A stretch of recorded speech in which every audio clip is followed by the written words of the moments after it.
Hello, good evening everyone. Welcome to daily current affair MCQ. तो आज है आपका 23 अगस्त 2024 यानी 23 अगस्त 2024। स्टार्ट करते हैं अपने पहले क्वेश्चन से। देखो, जो हमारा पहला क्वेश्चन है वो कह रहा है सोंग रिवर के बारे में बात कर रहा हूँ। कह रहा है इसमें से कौन सा स्टेटमेंट आपका सही है वो बताना है। हाल ही में आपका जो सोंग रिवर था वो रिसेंटली न्यूज़ में रहा था, ठीक है। तो उसके रिगार्डिंग कौन सा स्टेटमेंट सही है? पहला स्टेटमेंट कहता है it is a perennial tributary of Yamuna river. कह रहा है यमुना रिवर का ट्रिब्यूटरी है। दूसरा कहता है it flow through the dunes valley in Uttarakhand. Uttarakhand के डून्स वैली के से फ्लो करता है। तो इसमें से कौन सा स्टेटमेंट सही है वो आपको बताना है। तो 10 सेकेंड का टाइम है, प्लीज़ बताओ। देखो, तो इसका कौन सा सही आंसर हो जाएगा? सही आंसर हो जाएगा बी, यानी टू ओनली। केवल सेकंड स्टेटमेंट आपका सही है, ठीक है। फर्स्ट स्टेटमेंट आपका गलत है। ये जो यमुना की बात कर रहा है ट्रिब्यूटरी, यमुना की ट्रिब्यूटरी नहीं है, ठीक है। ये ट्रिब्यूटरी कहाँ की है तो ये देख लीजिए। ये ट्रिब्यूटरी की बात करता है आपका, तो ये डून्स वैली से तो पहले बहता है, ठीक है। ये ट्रिब्यूटरी आपका सोसवा रिवर है, वहाँ की ट्रिब्यूटरी है। और ये आगे जाकर के ट्रिब्यूटरी गंगा का बनता है, ठीक है। गंगा में जाके मिलती है, ठीक। और इसकी बात कर लीजिए डून्स वैली की, तो 190 किलोमीटर, 190 किलोमीटर तक का है, ठीक है। चलते हैं नेक्स्ट क्वेश्चन पे। देखो, नेक्स्ट क्वेश्चन जो हमारा ये है, राष्ट्रीय विज्ञान पुरस्कार जो अभी हाल ही में न्यूज़ में था, राष्ट्रीय विज्ञान पुरस्कार जो दिया गया है उसके रिगार्डिंग कौन सा स्टेटमेंट करेक्ट है वो बताना है। देख लेना, यहाँ करेक्ट पूछ रहा है। तो पहला स्टेटमेंट कहता है ये अवार्ड जो है रिप्लेस किया शांति स्वरूप भटनागर प्राइज़ को, ठीक है। यानी उसको शांति स्वरूप भटनागर प्राइज़ के जगह पर ये अवार्ड लाया गया है, राष्ट्रीय विज्ञान पुरस्कार, ठीक है। दूसरा कहता है ये जो अवार्ड है ये साइंस ग्रेजुएट को दिया जाता है to encourage them for the higher research के लिए, ठीक है। थर्ड स्टेटमेंट कहता है ये 2023 में इंस्टीट्यूट किया गया है। ये first list of awardee has been 2024, ये 2023 में बनाया गया है। और पहला जो अवार्ड है 2024 में दिया जा रहा है, जो कि इस साल की बात कर रहा है। तो इसमें से कौन सा स्टेटमेंट आपका सही है वो बताना है। तो 10 सेकेंड का टाइम है, अपना ऑप्शन टिक करो। तो देखो, इसका आंसर जो है वो ए हो जाएगा, ठीक है। यानी केवल ए, यानी फर्स्ट स्टेटमेंट केवल सही है। ये पहला जो स्टेटमेंट है फर्स्ट वो सही है। सेकंड स्टेटमेंट आपका गलत है। थर्ड स्टेटमेंट भी आपका गलत है, ठीक है।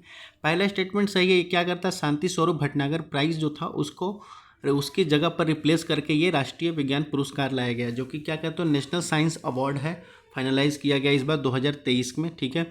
ये अवार्ड की बात कर ली जाए तो ये 4 अवार्ड जो है विज्ञान रत्न लाइफ टाइम अचीवमेंट अवार्ड दिया जाता है। विज्ञान Shri for scientist of all ages के लिए, सभी उम्र के लिए दिया जाता है। आगे बात कर ली जाए तो ये विज्ञान युवा साइंटिस्ट जो कि 25 ईयर ओल्ड अंडर में है उनको दिया जाता है, ठीक है। और विज्ञान टीम कोलेबरेटिव जो कि रिसर्च वर्क के लिए दिया जाता है। तो ये 4 तरह के अवार्ड दिए जाते हैं, ठीक है।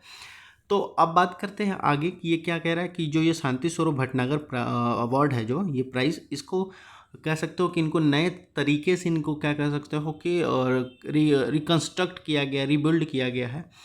तो उसमें ये नाम चेंज करके क्या रखा गया है, विज्ञान युवा replace the Shanti Swarup Bhatnagar prize, ठीक है। विज्ञान युवा जो अवार्ड है वो शांति स्वरूप भटनागर प्राइज की बात कर ली जाए। और विज्ञान युवा आपको जैसा कि यहाँ बताया गया है आपका एक सेकेंड, हाँ, जैसा कि आपको यहाँ बताया गया है कि विज्ञान युवा जो है वो 25 ईयर ओके जो एज के जो साइंटिस्ट हैं उनको दिया जाता है, यानी उनके अंडर जो आते हैं, ठीक है, 45 साल के अंदर। अब ये शांति स्वरूप जो रिप्लेस कर रहा है, ये शांति स्वरूप भटनागर प्राइज़ को कह सकते हो रिप्लेस कर रहा है। और फर्स्ट प्राइज ऑफ विज्ञान रत्न पुरस्कार जो है वो प्रोफेसर गोविंद राजन पद्मानंद को दिया गया है। सॉरी फॉर द प्रोनाउंसिएशन, पद्मभन को दिया गया, ठीक है। तो पहला अवार्ड किनको दिया गया, ये बहुत इंपॉर्टेंट है, याद रखिएगा। इस साल जो दिया गया है प्रोफेसर गोविंद राजन को दिया गया, ठीक है। चलते हैं नेक्स्ट क्वेश्चन पर। देखो, एक जो हमारे एक छोटा सा क्वेश्चन है, ये बताओ ये हाल ही में अभी क्या हुआ। अभी देखने को मिला है कि हमारा जो भारत सरकार है वो इन्वेस्ट कर रही है वाटर बॉडीज़ और ब्लू ड्रेन्स को बनाने के लिए, वाटर बॉडीज़ में और ड्रेन्स बनाने के लिए। तो उसमें से कितने आपका बजट में इन्वेस्टमेंट दिया गया है, कितना बजट में बताया गया है कितना इन्वेस्ट करेगी। तो आपके पास ये जो आंसर हो जाएगा वो बहुत ही छोटा क्वेश्चन है, इसका आंसर हो जाएगा, ये हो जाएगा आपका सी, $300 मिलियन इन्वेस्ट करने जा रही है गवर्नमेंट।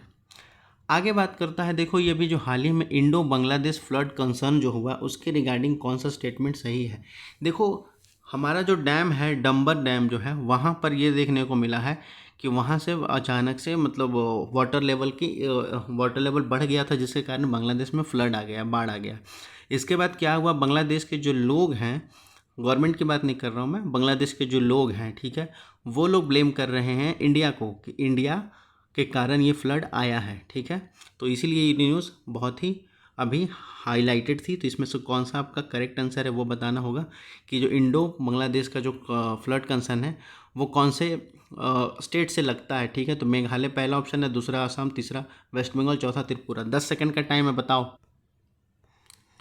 देखो इसका सही आंसर है वो डी हो जाएगा, त्रिपुरा की बात कर रहा है। ठीक है, त्रिपुरा जो कि आपका बांग्लादेश से लगता है। ठीक है, ये बात कर ली जाए डंबर जो डैम है वो आपका क्या है, गोमती रिवर के पास है, त्रिपुरा में बनाया गया है। ठीक है, अब मिनिस्ट्री ऑफ एक्सटर्नल अफेयर जो विदेश मंत्रालय के द्वारा एक क्लैरिफिकेशन आई है कि नहीं हमने कुछ नहीं किया है, डोंट ब्लेम इंडिया, जो कि बांग्लादेश में फ्लड आया है उसके लिए आप इंडिया को ब्लेम नहीं करें। बाकायदा एक्सटर्नल मिनिस्ट्री के द्वारा ये क्लैरिफिकेशन दी गई है हमारे सरकार के द्वारा। ठीक है, जो कि वहाँ बांग्लादेश में ये कह सकते हैं एक फॉल्स नैरेटिव क्रिएट किया जा रहा है। आगे बात करते हैं गोमती रिवर की। तो गोमती जो है ये ट्रांस बाउंड्री रिवर है। ठीक है, ये त्रिपुरा से फ्लो करके बांग्लादेश में जाता है। ठीक है, इसकी ट्रिब्यूटरी की बात कर ली जाए तो इसकी ट्रिब्यूटरी जो है मेघना रिवर है, याद है। ठीक है, तो चलते हैं नेक्स्ट क्वेश्चन पे। देखो ये जो क्वेश्चन है बहुत ही इंपॉर्टेंट है, बहुत ज़्यादा इंपॉर्टेंट है। ये कह रहा है कि इसमें से कौन सा जो कंट्री है वो इजिप्ट के साथ लैंड बाउंड्री शेयर करता है। ठीक है, कितने कंट्री हैं जो इजिप्ट के साथ लैंड बाउंड्री शेयर करते हैं? Algeria, Libya, Israel, Sudan. ठीक है, अब इनमें से कौन से हैं जो आपका लैंड बाउंड्री शेयर करते हैं? केवल एक, या केवल दो, या केवल तीन, या ऑल चार? आपके पास 10 सेकंड का टाइम है।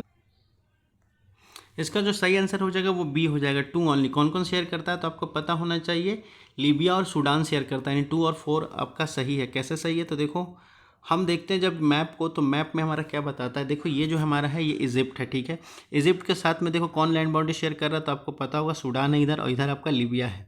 तो इसलिए इजिप्ट के साथ 2 कंट्री आपका शेयर कर रहा है, लीबिया और सूडान। तो इसका आंसर जो हमारा क्या हो जाएगा, 2 ओनली, केवल 2, यानी बी, लीबिया और सूडान। ठीक है, तो रखते हैं आज तक की यहीं सेशन को। ठीक है, बाकी आपको जितना क्वेश्चन सही हुआ या किसी क्वेश्चन में कोई डाउट है तो feel free to ask in comment section. ठीक है, बाकी पढ़ते लिखते रहिए। धन्यवाद, थैंक यू ऑल।